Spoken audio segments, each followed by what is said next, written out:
Good evening, everyone, and welcome back to Cannon Chatter TV. I'm G Talks Arsenal, your host for tonight's last orders. Just had to check there; it wasn't a lock-in; it was the last orders. So yeah, we're here to obviously chat all things Arsenal. Most importantly, we're going to look back to the 4-2 win at home to Leicester.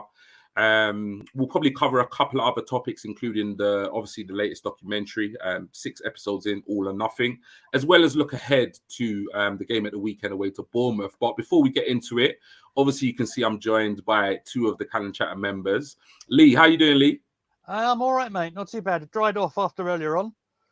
Got caught in rain and I was soaked. I could see. You shared the picture, and boy, you look wet. When they say wet as a dog, that's what they say, don't they? I've been called worse, mate. Brilliant. I'm all good now, mate. All good now. Excellent. And obviously, below us, you can see Bobby, who obviously, it feels like you're on these shows week in, week out now. How you doing, Bobby? Yeah, man, I'm blessed, man. I've had a bit of a stressful week, so I'm looking forward to talking about something good and something positive in my life, which is Arsenal at the minute. So yeah, man, let's go.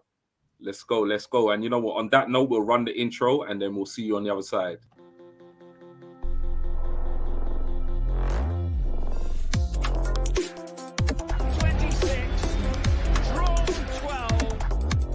Back for our Travis!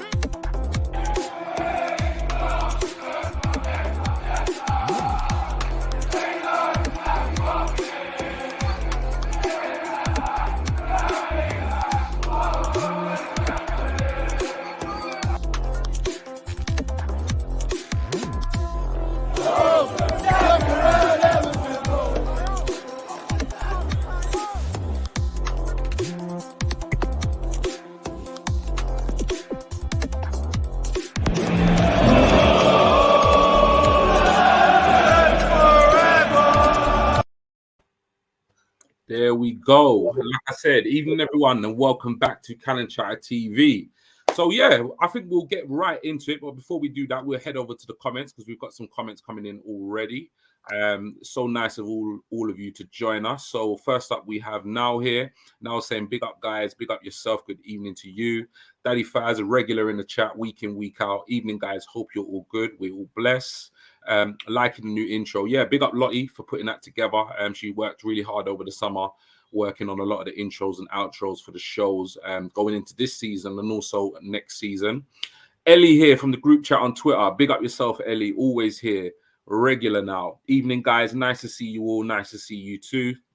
Glad you could join us. And we have Jamie here saying, switched off the under-23 game to watch you guys. ESR and Vieira off. Arsenal 2-1 up, playing against 10 of Swansea. Thank you so much. We appreciate you switching off the game and tuning in. I do expect there to be lower numbers today. Obviously, people are tuned into that, etc., etc. But yeah, thank you for your commitment, Jamie. And as you said, ESR and Vieira off. That's interesting. Obviously, just gave them a little run out in this evening's game.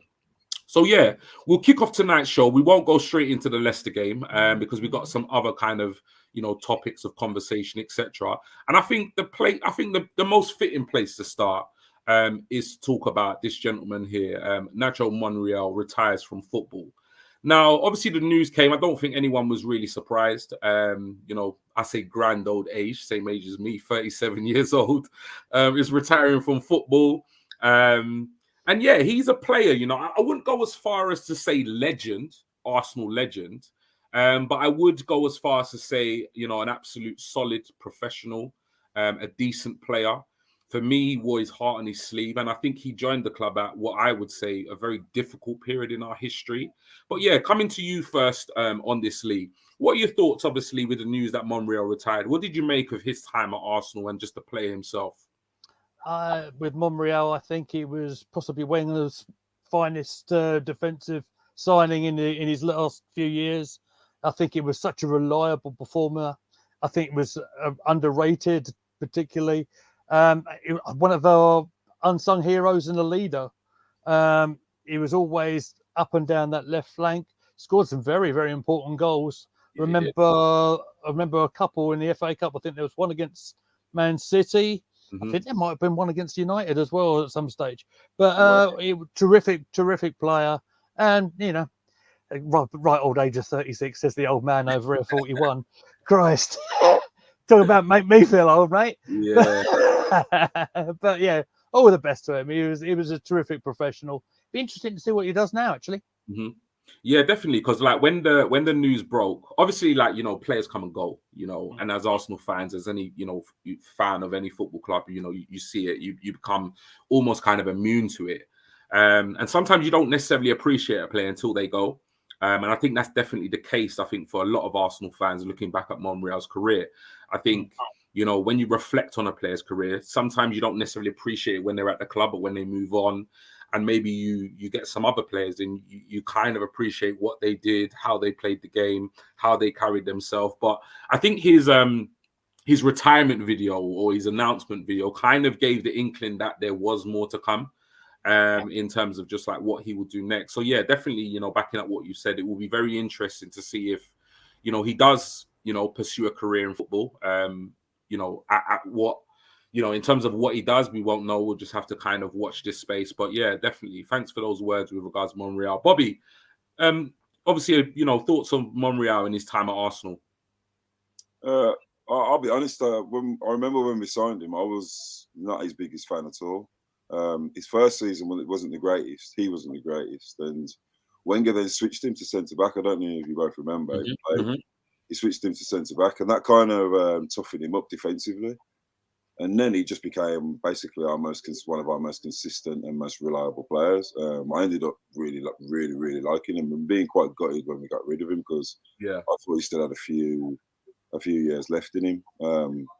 I know he's got a really good relationship as well with Mikel Arteta and with Santi Cazorla. So hopefully it's not the end of our relationship with him, and because his attitude and obviously the way that he applied himself to the game is obviously something that we could do with at our club, you know, and with this new direction that we're going in. But yeah, I thought he was a fantastic player for Arsenal, and I wish him luck in whatever he does going forward. 100%. Comments are flying in, so we'll get back to those. We've got NS Sports TV, looks like a Chelsea fan, which is great, and we welcome all fans here, even the Chelsea ones. And he's saying, big up yourself. Thank you for joining us, and good evening to you. We've got Daddy Faz here saying Monreal, very underrated at Arsenal, was always a model pro, always gave his all. I'm sure we will see him in coaching role at the club in the future. Exactly what Bobby said there. And lastly, Jamie, would you put Nacho on a par with Sanya for consistency and legacy? Maybe. Me personally, no. That's just my personal opinion. Sanya, for me, I believe Sanya was probably, and this might be a bit controversial, but he was probably my second favourite right back at Arsenal other than Lauren. And I know that will be a little bit controversial because I think people will say, "Oh, what about Lee Dixon? Sorry, he played on the right." But just in terms of the period of when I started watching Arsenal and was, you know, growing up and being a fan, the two that really stood out for me was obviously Lauren, the Cameroonian right back. He was just absolutely phenomenal, part of the Invincibles. And I really liked Sanya and the way he played football. So for me, I wouldn't necessarily put him on a par, but that's no disrespect to him because I hold Lauren and Sanya in very high regard.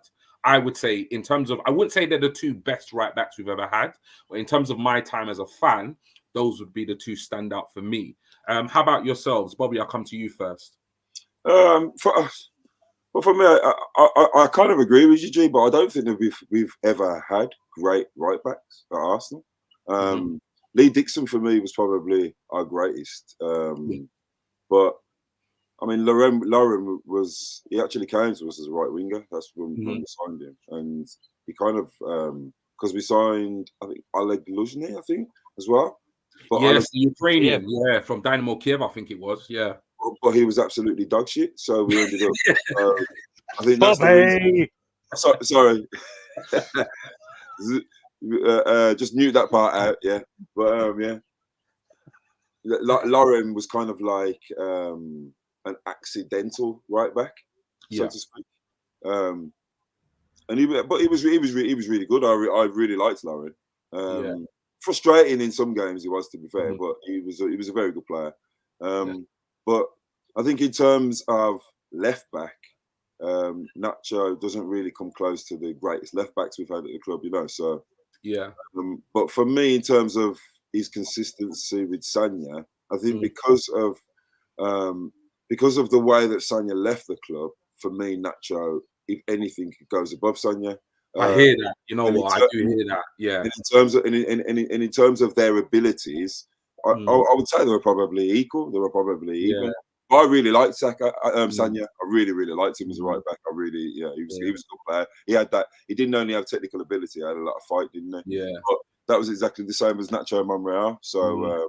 That's a very important point, you know, because I think it really does matter when you're talking about, good question, Jamie, when you're talking about legacy in particular. I think it really does matter how and the nature of how the player leaves the club. Because when you look at, you know, Van Persie is a perfect example. Absolutely loved the player. I thought he was absolutely phenomenal. But I swear to God, I can't have a conversation and have anybody say anything positive about this guy.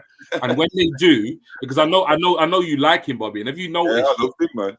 Anytime, Bobby, if I'm in a group chat with Bobby or something, and Bobby says something positive about Van Persie, I just switch off.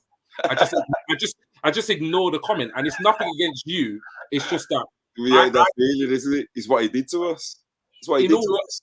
In all honesty, out of all the exits of the players that have left Arsenal, that one for me burnt me the most. Yeah, Cesc hurt me. Cesc killed me because I feel like we made Cesc. And we trusted him when Barcelona didn't. And then just the way it happened after Spain won the Euros, putting the Barcelona top on him, and him never ever coming out. He never came out and backed us as a club. We were the ones that, you know, you got to think, we got rid of Vieira and a lot of players when we had him. Yeah. He was kind of like, we built everything around him. Yeah. And he just left. And then the good thing was that he went to Barcelona and they still didn't rate him because they still ahead of anybody else. You know, so and then when he decided that he was finished at Barcelona, he then said, "Oh yeah, I want to come back to Arsenal." I mean, I really like his. Did you see his documentary the other day? You know what? I haven't watched it. You know, watch it. It's really good, and it shows you that he did actually really love Arsenal. Yeah. But I was watching it and I was just so pissed, still pissed off with him. Yeah. Still pissed off with him for leaving because he was just becoming one of the best midfielders in the world. That Kevin De Bruyne effect for Man City, and I think if he'd have stayed at that time and played with Alexis and played with the next generation of Arsenal team, we could have probably gone on again. You never know. Really, really pissed me off, that did. But yeah, Sagna. It's the way Sagna left, the way he went to City and then won trophies. I hear that. With Nasri and Adebayor. That kind of ruined his legacy for me. So. 100. Lee, I'll come to you. Obviously, where would you say Nacho ranks in terms of fullbacks for Arsenal? I would go with steady, but not spectacular. But that's no disrespect to him. I thought he was. Like I said in my opening piece about him, you know, he's as a defensive signing, which Wenger got a lot of stick for, to be fair, didn't he? He was one that was reliable. Do you know the comparison with him and Winterburn? You know, obviously in position as well is probably quite fair because you've got two probably more solid defenders. I don't think Nacho was. As attacking as we had on the right hand side. We mentioned Lauren earlier on. It was extremely good. He was naturally very, very good at going forward. But what he did very well was defend. So and like I said, when Bobby mentioned it, I think they put him into a back three, and he was on the left side of the three, wasn't he? It made him a better defender. So it was solid, really good player. No problem. Thank you for that. Boy, we're getting all the rivals in it tonight. Everyone's there, aren't they? Spurs SP with an oi. And you know what? I feel like this might be my cousin, Andre. Please let me know if it's you because he messaged me about an hour before I went on this live. So, yeah. But you know what? Big up yourself, man. You're watching Arsenal content. We live rent-free, baby. That's why you're watching this. Hit subscribe. Anyway, Sam Wilson here saying, yes, gang, how are we all doing? We're all good. We're all blessed. We're just here to chat Arsenal. Thank you for joining us again, Sam. And obviously, come on, see, Koi's SP, yes, lads. Big up yourself. We've got Albert JTV, my brother from another mother. Of course, I had to jump in the chat. Good evening to you, G Talks, my bro. Keep up the great work. Evening to you, Bobby and Lee. Smash the likes, people. Yes, and for whatever reason, if you haven't already, please do smash the like button and please do subscribe to the channel. We are closing in on 600 subscribers very, very quickly. So please help us get there as quick as possible. And lastly, we've got here Neil, all the way from, well, my fellow Trini brother here, Bench Warmers podcast, my brothers. Yeah, man, 100% glad you could join us. So next topic of conversation is a couple of players that have left the club in recent weeks. And boy, they've made great starts. We've got obviously, you know, Balogun and Tavares have both gone over to the French league, have both started the last two games and have both scored in the last two games, albeit one's a striker and one's a wing back. I'll come to you first on this one, Bobby, with regards Balogun and Tavares, because as I was saying before we came on the live stream, I feel like these are two players that they're somewhat at a crossroads in terms of their Arsenal careers. And the reason why I say that is I don't feel like Tavares had the season that maybe he was meant to have or that we would have liked him to have once he got into the first team. He was very inconsistent, very indifferent, some great performances, some disastrous ones. So I think there's a bit of a ticking time clock on his time at Arsenal, given now we've got the likes of Zinchenko and KT back from injury. But also with Balogun, there was a massive wave of support, if you remember, from Arsenal fans in terms of keeping him and letting go of Eddie. Now, I know they're at different ages and developments in terms of their career, but Eddie somewhat turned the fan base around. And when we've seen him recently, he's looked like a different player. He's pushed on. Whereas Balogun, I feel like he's gone a bit stagnant in terms of his Arsenal career and his development. So what are your thoughts about these two players? Good loan moves to France? I mean, well, first of all, just to touch on your point on Eddie. I mean, Eddie's a couple of years older than Balogun. So Eddie's already had a loan at Leeds and he's already played professional football for 3 years. Balogun, this is kind of like really his second real season, isn't it, with pro football? And he hasn't really had a full year. He was on loan half of the season last year, but he didn't really play. Yeah, Middlesbrough. So it's hard to really compare the two because they're both at different stages. With Tavares and the Balogun loan deals, they're both very good because I mean, what you got to understand with young players is that they all develop at different times. I mean, you look at Saka, for instance. Saka came straight from the youth team and went straight into the first team and hit the ground running. He's now an full England international, playing in the European final. One of England's main best players. Then you've got Emma Smith Rowe, that's on the fringes of the England team, but he's also on the fringes of the Arsenal team. Is that down to talent or is that down to physicality? It's down to his physicality because he keeps on getting niggling injuries. Tavares is a very, very good player in his age group. Obviously, he's been fantastic. He's had 2 full seasons as a pro in Benfica, so he's obviously got experience. But coming to Arsenal in the Premier League is a total different level, different ball game, isn't it? And that's it. And we saw exactly the same with Saliba. He played 15 games for Saint Etienne. Everybody raved about him, said how fantastic he was. Arsenal signed him. We sent him back on loan. He was there for another year, half of which he was injured. Then when he came back to Arsenal, he still wasn't good enough to play in our first team. He's had another 2 loans. The first year on loan wasn't great because he was at Nice for half of it, and then he was at another, and then he was at another team, wasn't he? So a lot of inconsistency. And then the second year, he's had a full year at Marseille, played pretty much every game. We've seen a different player. He's come back to Arsenal. He's played his first 2 games. He's looked absolutely fantastic. Yeah. Nuno Tavares is on a different level technically. So what he needs to do now is he just needs to play. So what will happen with him is we'll find out what his level is. His level will either be really high, which is good enough to be in Arsenal's first team, or it won't be. But it will also mean that he'll have played 30 to 40 games, which means that he will have increased his value either way. So he'll have found his level. Arsenal will know whether he'll be good enough to play for us or not. And the same goes with Balogun. If Balogun does really well this year, he can come back, be reassessed. Maybe he might be ready to kick on, just like we've seen with other loans. They've done players well. A good year, it might do him in his confidence really well. So you know, it can all go either way with young players, and it all depends on how they develop. But one thing that they need to do is they need to play football. Yeah, that's the most important thing. So them having loans is massive, and it's really important for their development, and it's also important for us as a football club, because it means that our assets aren't just sitting in under 23s. They're actually playing first team football. So potential clubs that might want to sign them, if they're not good enough for us, at least they've seen, they've played 30 games for Marseille in the top division. He scored a few goals. We know that what he can do. Right, you're not good enough for Arsenal, but we'll give you 15 million for you. Do you know what I'm saying? Exactly. So it's like, it's two ways, isn't it? He can either come back and do really well for us, or it'll be an asset for us to sell. So I'm really positive about it, because I wasn't a big fan of Nuno. I went to his first game against West Brom. Yeah, we won the first game, but he was absolutely awful. He was absolutely shocking. And I shared it with, you've seen us talk about it in the chat. So I think it's really good for him, because I think there is definitely a player there, because he's got a lot of raw ability. He does.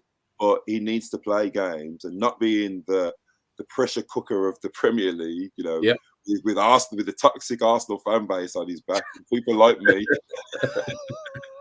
He needs to go somewhere where he can play, where he's relaxed, where he's trusted, where it's not as much pressure. League One's perfect for him. We saw that with Saliba. So hopefully he grows and he comes back a better player, and hopefully he can push Kieran Tierney, because Kieran Tierney's got injury issues, and I also think that Zinchenko's not the best defender. So there's an opportunity for him, innit? There's a real opportunity for him.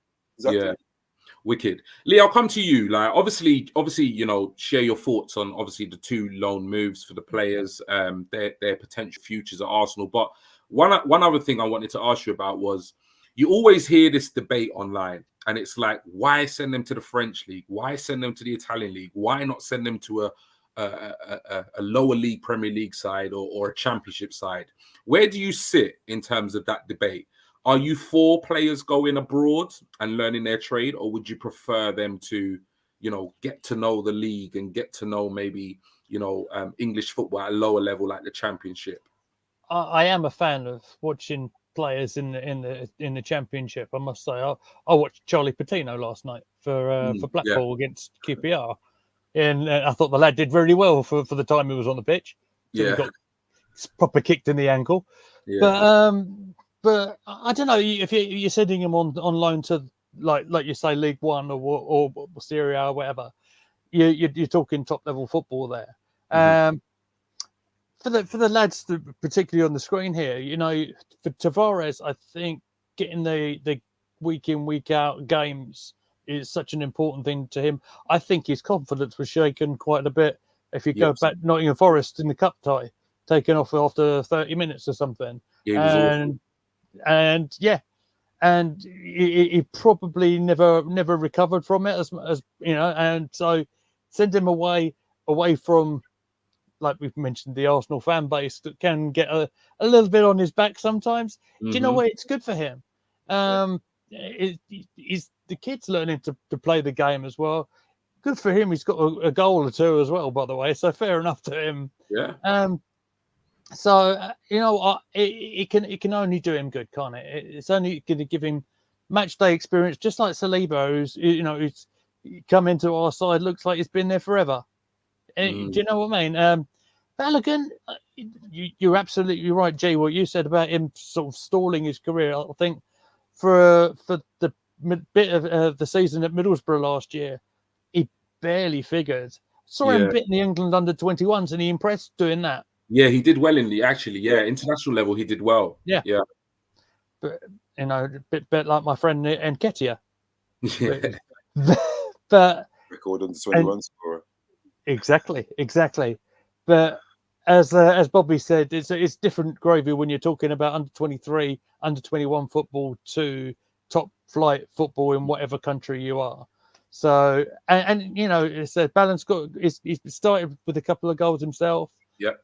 and chance for him to prove himself, and then there'll be an opening potentially next year.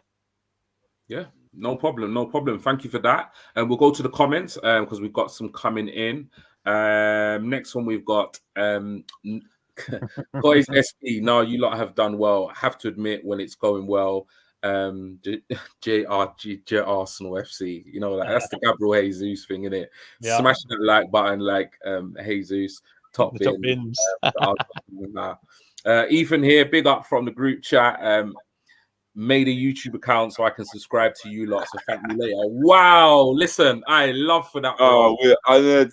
That Ethan, Mr. Verified, we're honored. You know what I'm saying? Made an account just the blue tick. We're honored, bro.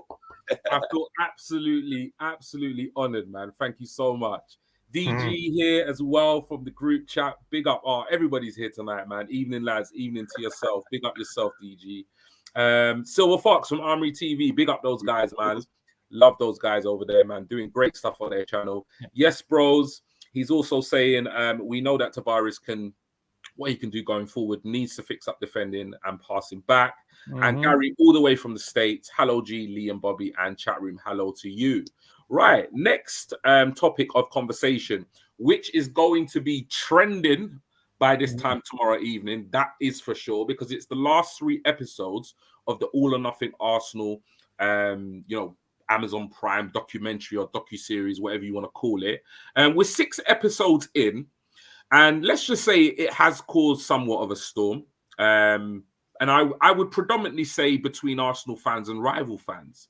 Apart from the odd anomaly, which you'll always get in a fan base, particularly like Arsenal fan base, we have seen some evidence of, toxic, feedback or a reaction to it. But I would say on the whole, and even from myself, somebody who was quite reluctant to watch it, wasn't massively convinced it was the best thing for the club to do. Having watched it, I've got to say I absolutely love it. From the first 5 minutes of the first episode, I was absolutely gripped. And it's strange because I know what's going to happen. Do you know what I mean? It's not like I'm watching something that I don't know how it's going to end. I know the storyline. I know the beginning, I know the middle, and I know the end. But what I think has been really great, without going into detail, because I'm going to ask your opinions, is for me, it's really given me insight and context into just Arteta, the coaching staff, the players, and some of the obviously situations that the club had to experience, notably the Aubameyang situation. But apart from just giving me insight, it's made me feel connected to this group of players, to this coach, to this director of football. And I've got to say, like, for the first time in a long time, I'm in love with my club again. Like, I'm literally in love with my club. Like that's how I feel. I think of Arsenal and I just feel warm inside in terms of just what's happening. And that's nothing to do with what's going on the pitch, because we're playing some fantastic football, right now. Pre-season, we were phenomenal. 2 games in, we've looked sharp, we've looked effective, we've looked efficient. But to see what is and has gone on behind the scenes, for me, has been very eye-opening. And I know some fans have given me some grief on Twitter this week, which I've ignored, because they've said, "Oh, why do you need a documentary, to open your eyes?" And my argument to that was, I wasn't massively convinced when Arteta was appointed, because for me, it was a huge job for a guy who had never managed a football club, let alone one of the biggest football clubs in English football, if not world football. So I was always I'm naturally a skeptical person as it is. So I was always going to be skeptical. And to be honest, I've never been an outer. I've never once said, you know what, he needs to go, #Arteta out, etc., etc. But I have been disappointed and I have been upset at certain things, certain decisions he's made, or certain results on the pitch. But having watched that, it's just been beautiful to watch that he's been just as upset and just as passionate as I have been, when I've seen the team not perform. So I've never been an outer. I've never been fully convinced. But I think watching this, and I have to give it to you, Bobby, because you've been singing it from the hilltops for as long as I've known you. I wouldn't say it convinced me, but it just showed me how much this man and this coaching staff and this director of football, Edu, absolutely love this club and the fantastic work that they have been doing for the last 18 months and 2 years off the pitch in basically rebuilding Arsenal brick by brick. And I can't say anything negative about the way they've gone about it, because I think it's been absolutely phenomenal. And I think what we're seeing now on the pitch is a result of the work that's been going on behind the scenes. So I think it's been a fantastic docuseries so far. I can't wait for the next 3 episodes. I'm going to watch them first thing in the morning and avoid Twitter so I don't get any spoilers. But yeah, I want to get your thoughts. All or nothing. Lee, I'll come to you first. All or nothing. Thoughts so far about the docuseries? I absolutely loved it. You know, like you, I was a bit skeptical when I hear about the cameras going behind the scenes, but it does give you a real good insight on what is going on behind the scenes. I thought it's given me a whole new perspective on Arteta, on how he manages the club. The behind the scenes stuff, Edu talking to Martinelli, I thought was quite interesting as well. The Brazilian guys getting together. Yeah. It just gives you a whole new appreciation of what's going on, the rebuilding job, if you like. And you stay, you know, what Arteta expects out of his players. And when things do go wrong, and they do go wrong, there's no spoilers here. You know, it's all about responding to it. And let's just be fair, going through the season that we're talking about here, and all or nothing, from our start that we made to the pick up and pace, then the downers of the roller coaster, which was Aubameyang, and then to try and to pick up the pieces from that, and there was bumps in the road here, there, and everywhere. Do you know what? He's come out real strong, I feel. Yeah. And if you look, he's had a real decent summer. And we've still got a couple of weeks for the deadline to come through. He's still got business to do, which I'm sure he will do. We also saw how handcuffed he was in January about what he could and couldn't do. But yeah, I think it's been real eye-opening. I've really enjoyed it, and wonder how it's all going to end. Bobby, I'll come to you. And like I said, you know, I've had my say, Lee's had his say, and I could see you smiling when I was talking, bro. I really could. So yeah, talk to me. All or nothing. Thoughts so far? Well, I'll just give you a bit of an overview, because for me, I've G, when we first got Arteta, I kind of felt like this was the second coming of Arsene Wenger. I felt like this was we had probably the best young elite football manager in world football. No one else really believed it. There was a few in our chat that did, because you got to remember, I was a fan in the George Graham days, and then the Bruce Rioch days. And you got to remember how George Graham left our club. He left it in a massive smoke, because he was taking bungs from agents, and he basically dragged Arsenal through the mud, basically.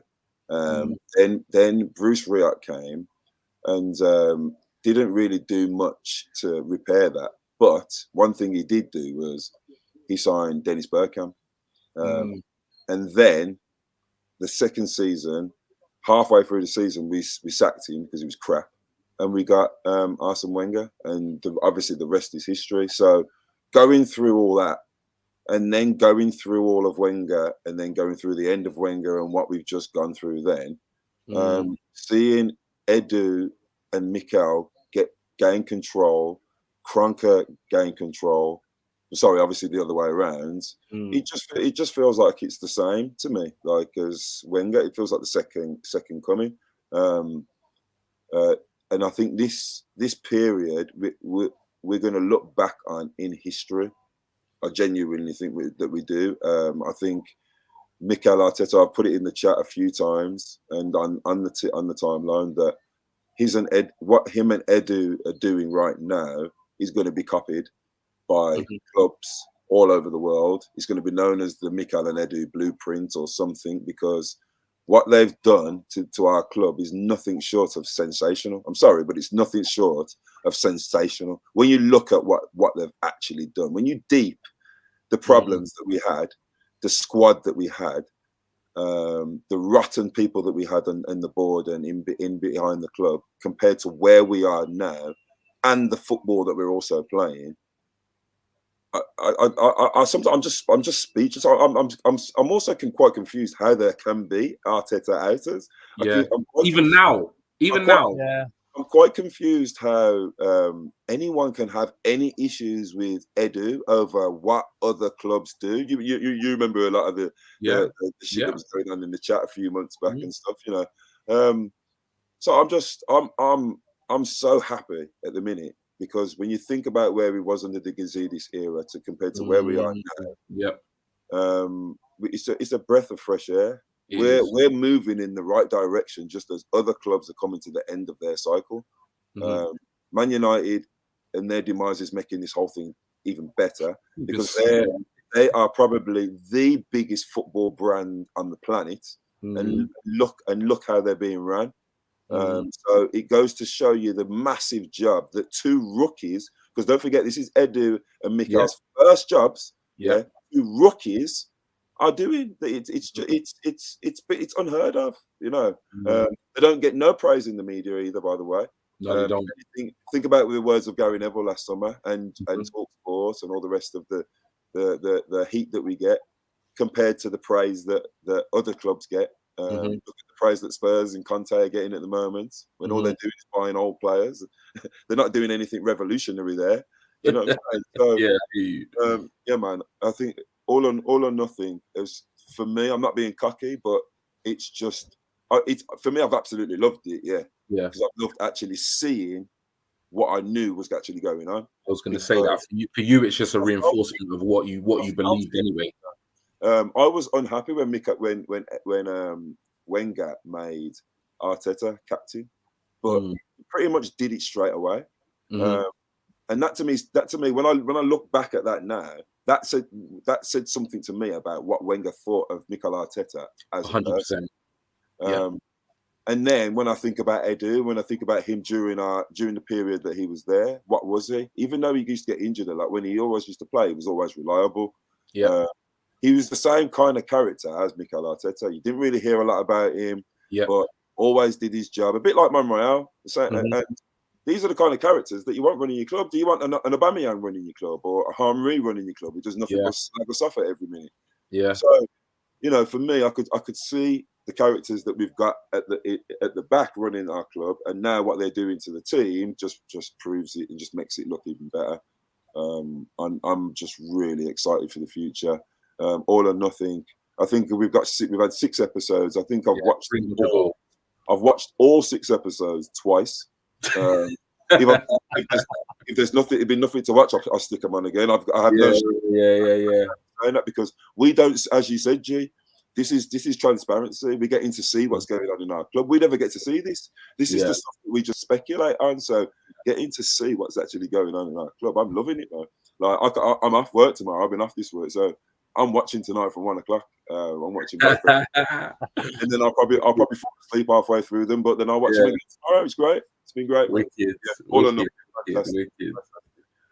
Wicked. We got the comments flying in, so I'm going to head over to there now. Wow, we've got some comments here. We've got Gary here saying, is that possible at Tony Silver Fox? His lack of defensive awareness doesn't look like something you can fix in one season. Time will tell.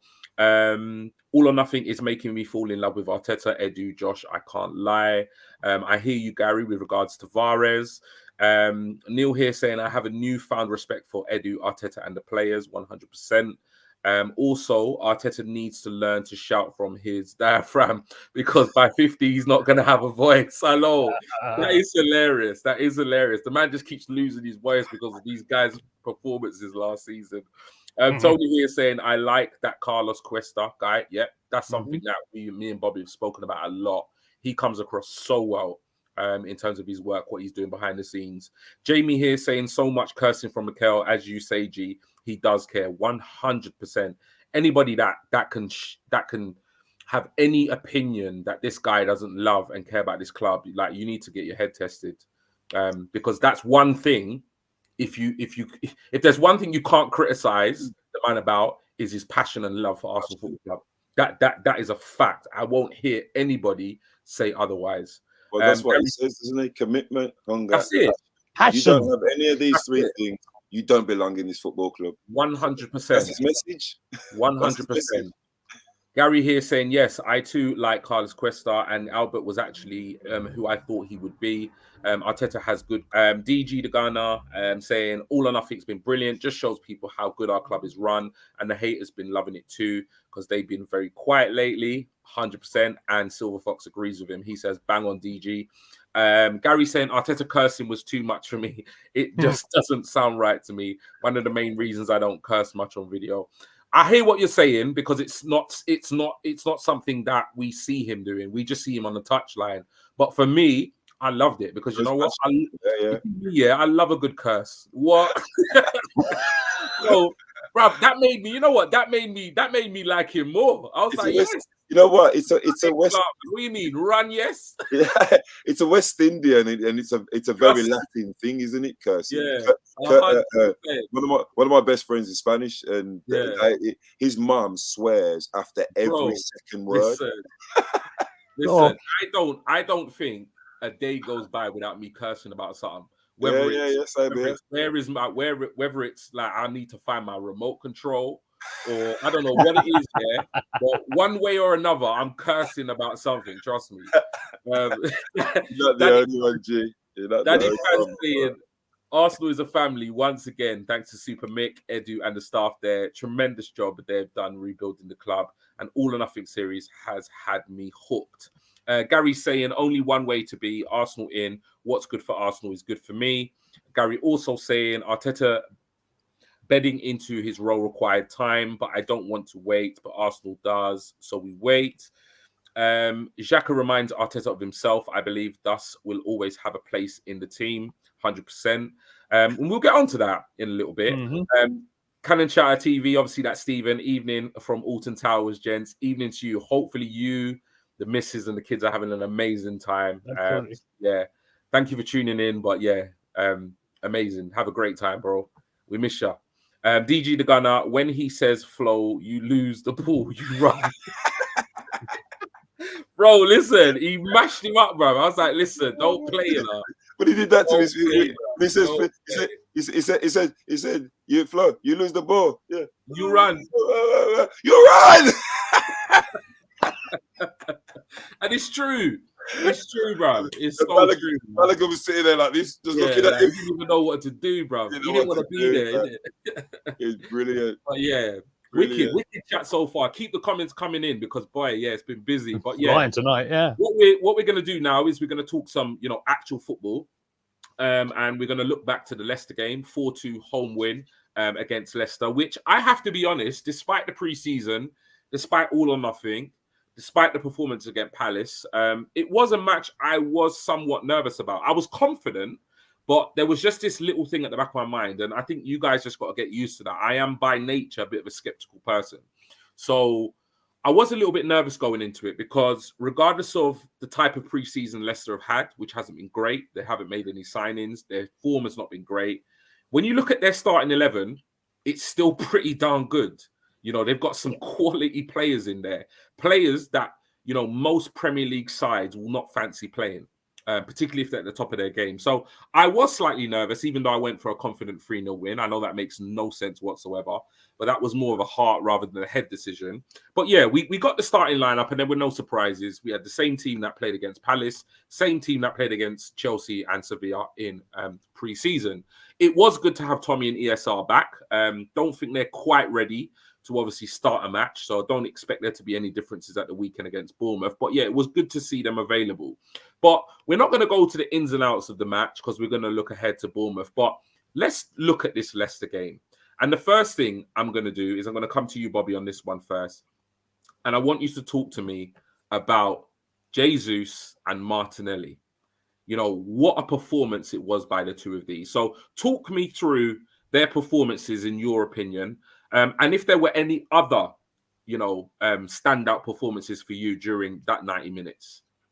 I mean, first of all, I'll just share your slight pessimism on the result because I was really confident as well. But I went to the game, and when I started walking towards the stadium, I just started to get really nervous. Yeah. And I was like, I looked at the Leicester starting lineup, and I saw Vardy and Maddison. I saw a midfield three of Dewsbury Hall, Tielemans, and Ndidi, and I just thought, it's going to be one of them sticky ones, isn't it?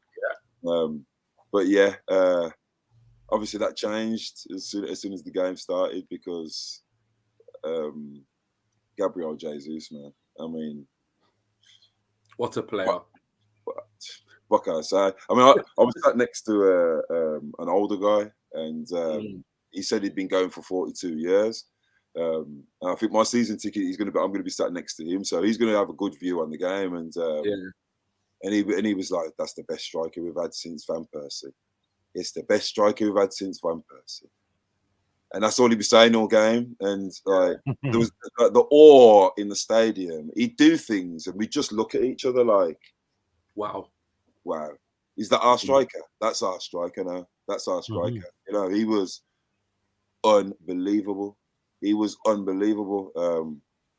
Everything he did was just class, and he's so sharp, and he's so hungry, and he moves around the forward line like he can just do whatever he wants, and everybody else seems to be in tune. He'll go over to the left, Martinelli will go into the middle. Martinelli will go to the right, Saka will come into the middle, Jesus will go into the middle, Odegaard will split to the left. They're all so in tune with each other. The ball was moving off 1 and 2 touches, and they all just seem to have elevated each other for me. I've said it before that I think Jesus is just going to elevate all the people around him, and that's what it looked like in that performance.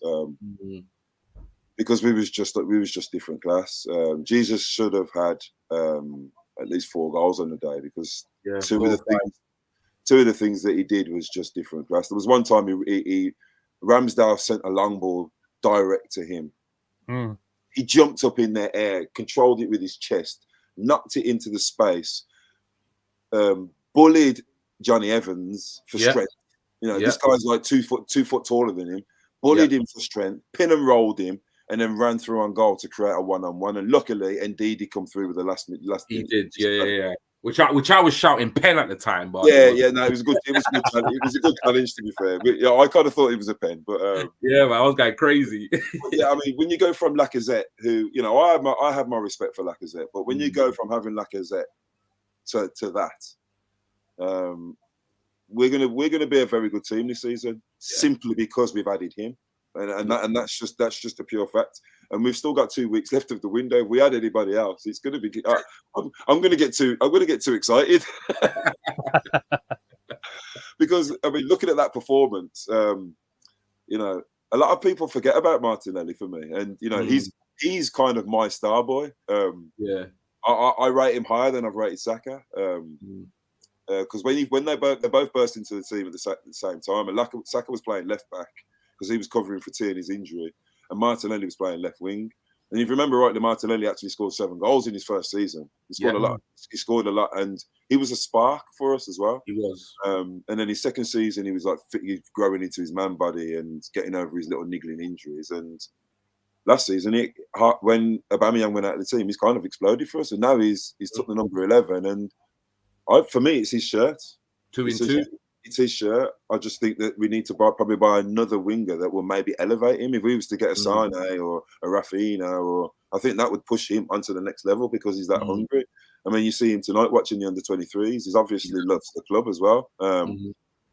So yeah, man, I was really excited by both performance, and I think their performances and them as players is the reason why I'm so optimistic about our future, because 100%.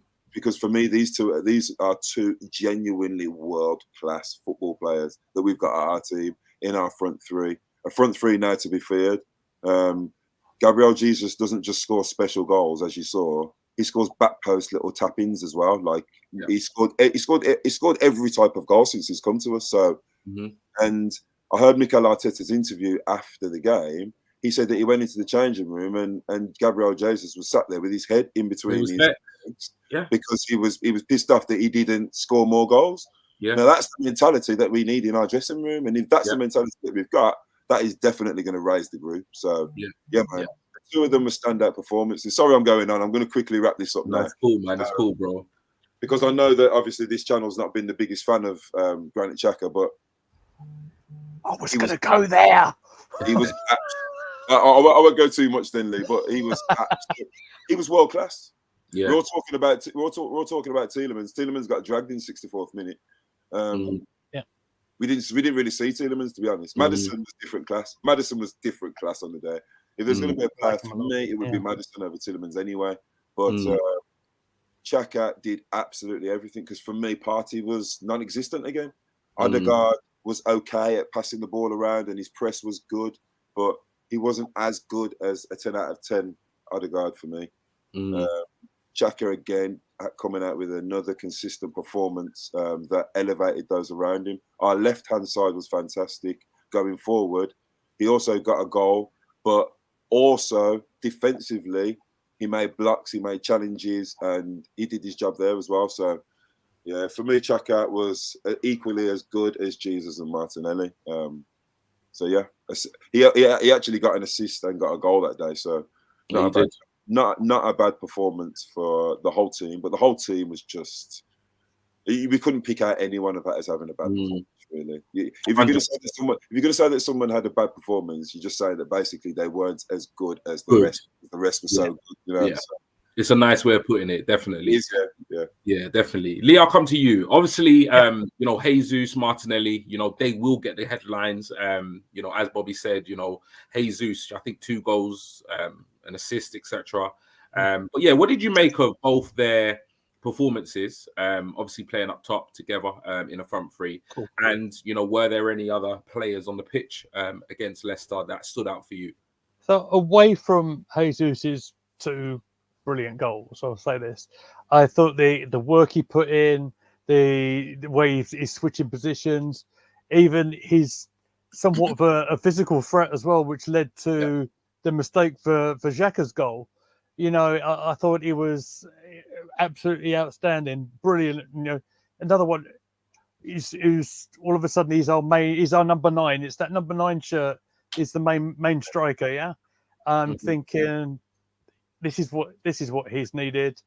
Martinelli, what a kid this guy is, and what potential is going to be. He'll be there for ages, and you can see him getting better and better and better. And so this is the thing about getting games and being consistent, isn't it? And you want to talk about people and his work rate now. Bobby touched on it. I'm going to go there, boys and girls. I'm going to go there. You have to, man. You have to. You know what? The performance warrants it, so we have to go there. Absolutely. And when Mr. Xhaka does his thing, you got to admire it. We all know we can spray a ball around, and when he times his tackles right. Now I'm only jesting, chat. I'm only jesting. He was outstanding the whole game. He was a little bit it felt like a slightly different role for him on that game. He was certainly more up and down, wasn't he? And we saw that for the goal when he's supporting the strikers to get into that space to literally roll the ball in, and got an assist himself. Fair play to him. I think you're right about Thomas Partey. Bobby, he sort of the game's sort of going on around him, and not really. Now he's not really grabbing hold of it, was he? No, exactly. I mean, there's probably a lot of reasons for that. He may be slightly behind the group physically as well, perhaps. That might be a slight concern that I do have. But then it's, overall, you look at the start that we've made, it looks a bit different than it did sort of 12 months ago, doesn't it? Yeah, a little bit, just a little bit. It was quite appropriate, I thought, on the very day. Exactly a year went by when Neville was on Sky Sports saying, I don't know what direction that they were going. That United fell as they did. I thought that was quite chef's kiss, Listen, you see, I so wanted someone to tweet that. Listen, you see, life comes at you fast. Life comes at you fast. And that's what these Man United fans and Gary Neville in particular are finding out now. Yeah, life. Listen, be careful when you talk, man, because life comes at you real quick. Yeah. And they're getting a real dose of reality in terms of what's going on at their club. But yeah, I think for me, obviously not going into too much detail because you both have summed it up brilliantly. I think Jesus, phenomenal. Martinelli, phenomenal. I think Xhaka has been exceptionally good all of pre-season. And I think going into this league campaign, he has just been faultless for me. I think his performances have been top notch, to the point where it has made me kind of, think about like our midfield options. Like in my opinion, I still think we need a midfielder to come in. I think we need somebody who can offer us something different to what he does. Yeah, but in terms of his, I think that as well. Yeah, in terms of his performances, in terms of his presence, his leadership skills, the quality, when you look at the influence he's having on this group of players pre-match and post-match, although Odegaard is the captain, he's the one, initiating the team talk. He's the one getting the players together. He's the one. 23's game. Yeah, so Albert. I mean, Carlos. It's one of those things where it's like, regardless of whether you are Xhaka's biggest fan or not, I think you can't allow yourself to be blind to what's in front of you. That's real. Yeah, and at the end of the day, I don't love him, don't I? At the end of the day, if he, when he's done things in the past, just like all players, because I don't feel like I personally single him out. It's a case of if somebody does something which is detrimental to the team, I'm going to be annoyed. Yeah, of course. So when he does that, of course I'm going to do that. But at the same time, I can't ignore or turn a blind eye now that he's, in a great vein of form, and you can clearly see that, his presence, in the team is vital. You take Xhaka out of that team right now, it's not the same team. Yeah, exactly. It's a fact, because we don't have a single player currently in our midfield that can come in and do what he's doing. And out of the two, when you look at it, without singling out Partey, because we do know there's quite a bit of off-the-field issues, which we won't get into. But when you look at the form of both players, right now, he's the first name on the team sheet out of the two. He's the one that you would say, oh, I wouldn't want him to miss the Bournemouth game, based on just how they're performing at present. It's man. It's worth talking about, because obviously he is a player that massively does split, fan opinion. But at the end of the day, like I said, it is what it is. If a player's not performing well, they're not performing well, and if a player is, they are. And right now, he is playing brilliant football, and he's very instrumental and influential in this Arsenal team.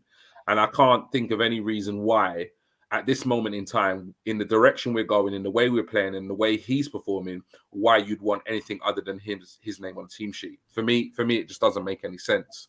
So yeah, it was a really good performance. I think just a couple of other things that I think were really good for me. I think it was absolutely beautiful what happened when Saliba scored the own goal.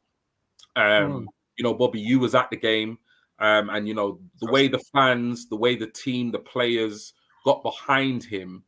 Because I tell you, I watched the game from my sitting room, and when that goal went in, I was worried. I have to admit, I was worried. And the reason why I was worried, because it brought the game back to 2-1. So that was a crucial goal for Leicester. But also, regardless of how he's played, he's still a very young player. And something like that, could definitely have an impact on his performance. But the way the crowd got behind him and his teammates got behind him, and the way he reacted to that support and went on to perform in the rest of the match, I think it just epitomizes what, everything that Arsenal stands for at the moment. It literally just epitomizes everything. So yeah, we're family now, man. We're family, and the way the fans, G. I mean, I've been going sporadically over the last 15 years, and the stadium's not been like this for a very, very long time, mate. Yeah. The Sanchez and Ozil period, it was quite happy then. Yeah. Because Ozil was world class and everyone used to sing his name every week. But we'd always get to February and get knocked out of everything. And then come to the end of the season, we're not really challenging. And we'd just be happy to be in the Champions League. So it wouldn't really be a toxic period, but towards the end of Wenger and during Emery and stuff, it's been really a really bad, horrible, toxic football club. So, and that's another reason why I'll give Edu and Mikel so much credit, because they've turned all that around, and they've made all those pockets of fans that were fighting against each other and arguing with each other. Now they're all having conversations now, and they're all discussing things now instead of arguing. And now, if Saliba had made that mistake 2 years ago, there'd have been that stadium that they would have been booing him, and he would, and then he would have fallen out with the club, and then probably coming to extend his deal. He probably wouldn't have wanted to, but now he's coming to a much more stable environment where he's made a mistake, and as soon as he made the mistake, before they even made the kickoff, the whole stadium was giving him a round of applause. Imagine. It was cheered. I've never seen it at our stadium before. It's amazing. Every single touch, every single touch, he got a round of applause. Every single touch. Crazy. And then I saw on Instagram afterwards, he said, thanks for the support. So he recognises now that he's part of something, you know what I'm saying? So when it comes to those extension talks, he'll be saying, I want to stay here. I want to stay here. I want to settle here. I want to spend my next 5, 6, 7, my important development years here, because this is a family club and they've got my back. You know what I'm saying? 100%, bro. It's good on all fronts, G, man. It is. Trust me, bro. Right, time's getting on, so we'll jump to the comments real quick. So Neil here saying a Trinidad and Jamaican cuss out is pure entertainment, 100%. Vardy always concerns teams, and Maddison showed when given space and time, he'll punish you. We kept them quiet for most of the match, 100%. When watching the replay of the Leicester City game, Saka was positioned defensively a lot during the game, thus was as active in the final third, but we didn't need him. Maybe this weekend we will. Daddy Faz, I believe Xhaka had one of his best games against Leicester City. He's relished playing further upfield.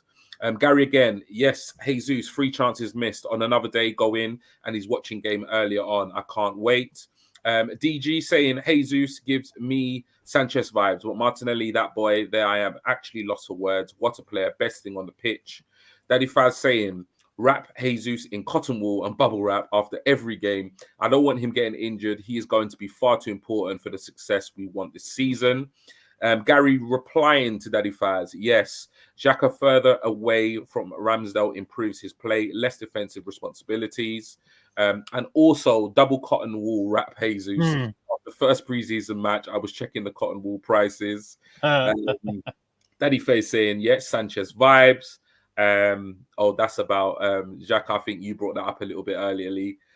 Gary saying Partey wasn't having a good game, but I don't feel we have a replacement for him. His passing was poor, but he holds up in front of the back line without too many concerns. Okay, yeah, that's a good point. Saka and Odegaard with goals and assists this weekend, and I think we are there. DG saying, I also loved when Zinchenko gave Gabriel a bollocking for their second goal.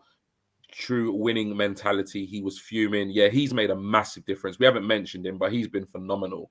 Gary saying, pick 2, Odegaard, Vieira, and ESR in front of a CDM has to be a scary thought for the defenses, right? Yep. And lastly, DG saying, yeah, the fans after the Saliba own goal was nothing but a touch of class. What Arsenal all about class before anything else. 100%. With the Saliba thing, I'll go real quick. Yeah.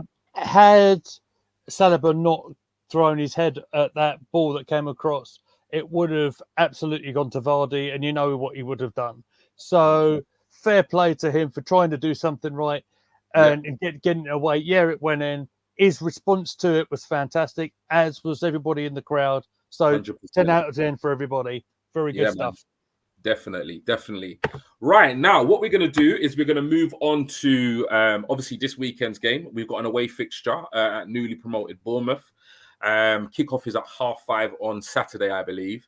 We're not going to spend too much on the lineup. We're going to bring it up here. Obviously, the lineup is Ramsdale in goal, White, Saliba, Gabriel, Zinchenko back 4, Partey, Xhaka with Odegaard in the number 10, with a front 3 of Saka, Martinelli, and Jesus. I don't personally expect there to be any change to this lineup. I think this lineup has done phenomenally well against Sevilla, against Chelsea, and in the first 2 Premier League games. I haven't seen anything in terms of training and the fitness levels of the players that haven't started for there to be any mention or indication that he would change it. So that's would be my predicted lineup going into the game. Now, obviously, going into this game, lads, we are confident. It's really difficult to not get excited. It really is. But I think we have to keep our feet on the ground. We've got to take every game one game at a time. Because as this says on the screen, there are no easy games in the Premier League. So how do we go about securing the 3 points? And yeah, talk to me about your thoughts ahead of this game. I'll come to you first, Lee. Okie doke. So with Bournemouth, I think they will probably start with a back five again. So they're trying to block all them spaces. So I think the way Arsenal can win this game is being patient, especially keep the wide players, Martinelli and Saka, keep them wide and then coming in. I think is the way to get to them. They're also a very physical side, I think. Mm-hmm. If you look at I had his name lined up in my head and it's gone now. The Solanke, that's the fella. Solanke. Number 9. I've actually heard he might miss the game. I think he's injured. Oh, okay. Well, that might change things a little bit. But what I was going to say about him in particular, he's so strong and good in the air. I think they've scored their 2 goals in their first match. The Aston Villa was a bit of physicality in the air from the set pieces. That's something that we're going to have to look at. I think we've not really touched on the goals that we let in, but we will need to sharpen up a little bit, particularly on set pieces for this one. But I think patience is the key on this one, and I think quality will tell. I do feel Jesus will pick up another couple of goals, but then that's just me watching with my FPL goggles on. No worries. Wicked. Yeah, Bobby, talk to me about this game, because obviously, like I said, we've gone into 2 games. Palace away is a difficult fixture. We managed that game very well. We've got a very impressive 2-0 win, which is more emphasized by the fact that they held Liverpool, just a couple of nights ago. Leicester always had a banana skin feel to it, but we won that game comfortably 4-2. Could have been 7-2 if we had buried all our chances. But looking ahead to this Bournemouth match, on paper it looks like a straightforward win. So how are you feeling, obviously, going into this game? And, where is this game going to be won or potentially lost, for either side? I think basically the only way Bournemouth can win it is by grabbing a lucky goal and then sitting back for defending for the rest of the game. And I don't think they're going to have enough to beat us. I think this is a different Arsenal team now. And I think Bournemouth are going to be swept away fairly easily. I think we're going to go up probably 2 or 3-0 in the first half, and then maybe concede 1 in the second half, maybe beat them 5-1 or 4-1 or something like that. I don't envisage us having difficulty in beating the smaller teams anymore with this squad, not with this group of players, because the way we played against Crystal Palace and Leicester and Seville, which was the last game before the Premier League started, I see a different team now. I see a different hunger. Watching AON, seeing how Arteta drills them before every game, that we don't start slowly anymore. We get straight into teams because then it makes it easier to control the game. So, and no team is going to want to deal with an entourage of Zinchenko, Martinelli, Jesus, Saka, Odegaard, coming for you constantly. It's going to be relentless, and I don't think But bottom line is, Bournemouth are if they get a draw out of this game, they'll be lucky. And these are the kind of games that we've got to be looking at to be like an easy 3 points, basically. And that's what I'm looking at, and that's what I'm confident that we're going to get. So I don't think it's a case of how we secure the 3 points. I just think that we're just a better footballing team than them. They were in the Championship last year, and we're unbeaten in how long now? And I seriously don't see Bournemouth causing us any problems. But you're right. There's no easy games in the Premier League. This is the Premier League. It is away from home. And I think it's 5:30 kickoff as well, isn't it? So it's a bit 5:30 kickoff on Saturday. Yeah. So it's a bit later. Sometimes under the lights might give them that little extra 10%, give the fans a little bit of a G up and stuff. So you never know, but I can't see them getting anything at the game personally. Yeah, I can only go by what I've seen so far, and that's in pre-season and that's in the Premier League so far in terms of what we've been doing, what they've done so far, the fact that they've been in the Championship, etc. And I can't honestly see anything other than 3 points for the Arsenal.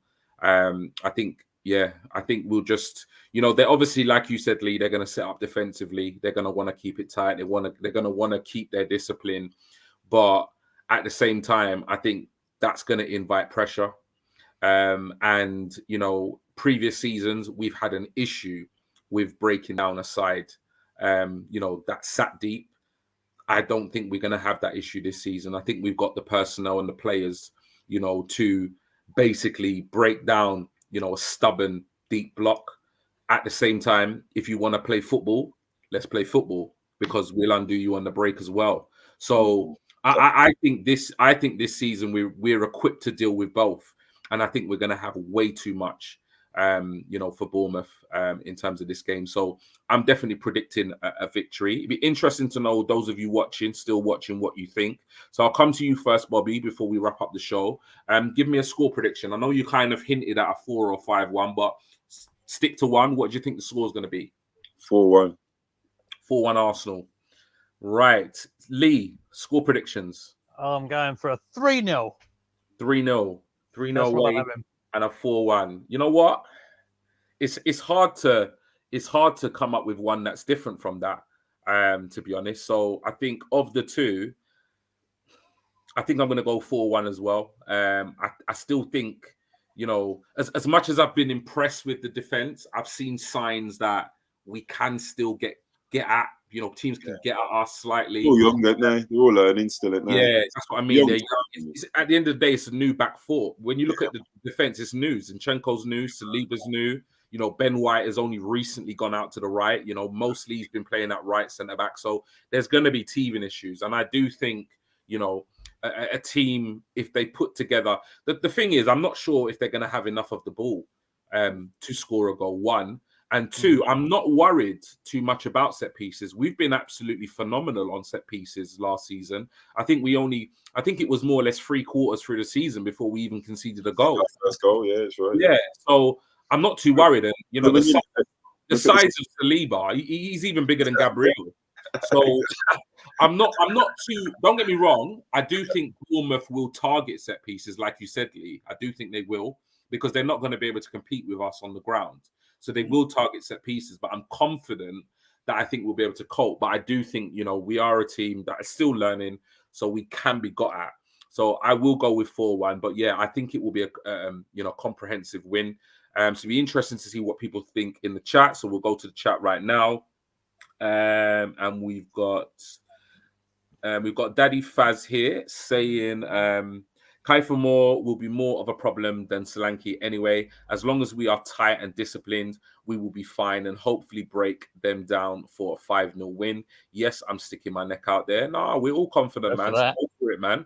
And we have to be dominant and show that we're no pushovers. Anything, especially when it's becoming a physical game. Gary's gone 5-1. DG said GT facts about the set pieces and we're good in both boxes. Yeah, 100%. It's something I won't forget, because I remember when I was watching, I can't remember what game it was, and I was watching it and the stat came up. Sky actually, paid us a compliment and said we've not conceded a goal this season at a set piece. And I was blown away. I was absolutely blown away. I couldn't believe it.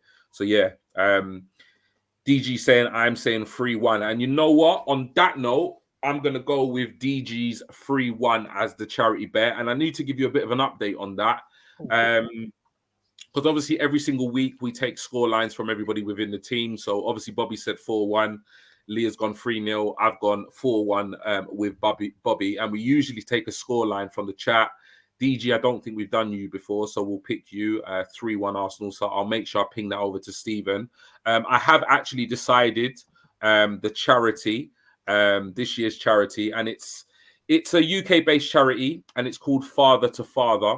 And it's basically a charity that, what they do is they support families within the UK that either are fatherless, or have absent fathers through either death or obviously a father not being present. But they also, not only do they support single parent families, they also support single dads as well, in terms of dads that are struggling to kind of make ends meet, and so forth, in terms of the kind of family dynamics, having to juggle childcare as well as being a working dad. So it's something that is really close to my heart. And the reason why I say that is because I was very fortunate to be in a position when I was growing up. My mom and dad both split up when I was 2 years old. And albeit a little bit weird at the time, because most children lived with their mum, I lived with my dad. So I had the benefit of having a father figure from the age of 2 years old right up until he passed away in 2015. And to be honest, I don't know where I would be right now if it wasn't for him. So I really do appreciate and understand the presence and the importance of having positive male role models within your life.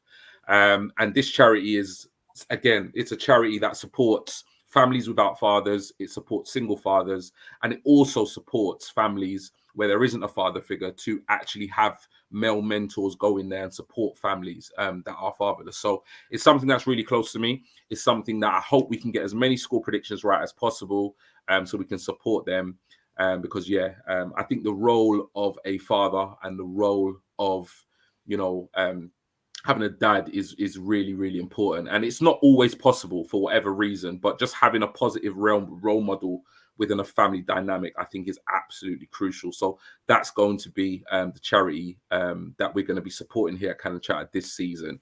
That's called Father to Father. What I will do is, moving forward, I'll talk to Stephen so we can get the link, the website set up for the actual shows in the description, so we can know where to find it. If you want to donate and stuff like that, that would be great. But 3-1 is the charity bet. I will find out the odds with regards to that later on this evening, and hopefully that comes in, and then we can, put that in the pot and make a donation at the end of the football season. So we've got here Jesus, a hat-trick incoming. Sky paid us a compliment. You sure? Yeah, they did. Well, I don't know. They stated a fact, but maybe it felt like a compliment for me. But it was progress. It was progress. And lastly, Daddy Faz, well done, G, and the rest of the Cannon Chat team. Amazing charity. Yeah, no, definitely. I thought long and hard about it, and I felt like it had to be something that I felt passionate about, which is why I went for it. So thank you for your comment there. So that pretty much rounds up tonight's show. A little bit longer than I expected, but I just think that was because the energy's so good, the vibe is so good, things are going well on and off the pitch for Arsenal. So it went a little bit longer than we expected. But we're gonna wrap things up. I'll come to you firstly. Any last words before we go? Yeah, real quick. Chat's been absolutely buzzing tonight. So cheers everyone who's been watching. If you haven't already, hit the like, hit the subscribe, and all that stuff. And we've talked about the Bournemouth game. I'll be fronting the chat along, so I'll put the link when we're gonna start on Saturday. Join us if you can for a bit of alternative commentary with myself, Posh Bertie, Matt. I think will be there as well, possibly Sam as well. We have a whole team. Wicked, cheers for everyone. Thanks. Nice one. Bobby, come to you now. Any last words before we go? Yeah, just thanks everyone for watching. It was proper busy in the comments tonight, wasn't it, man? So thanks everyone for watching. This is a good time to be an Arsenal fan. This is a good time. We're all together again, and looking forward to the weekend, man. And that's it. Have a good week, everybody. Thank you so much, and thank you, obviously, Lee. Thank you, Bobby, for joining as usual. Absolutely appreciate it. And the last comment of the night that we'll go to is from Gary, all the way from the States. I like the charity, G. Come on, you Gunners. So you know what? Until next time, keep chatting, people.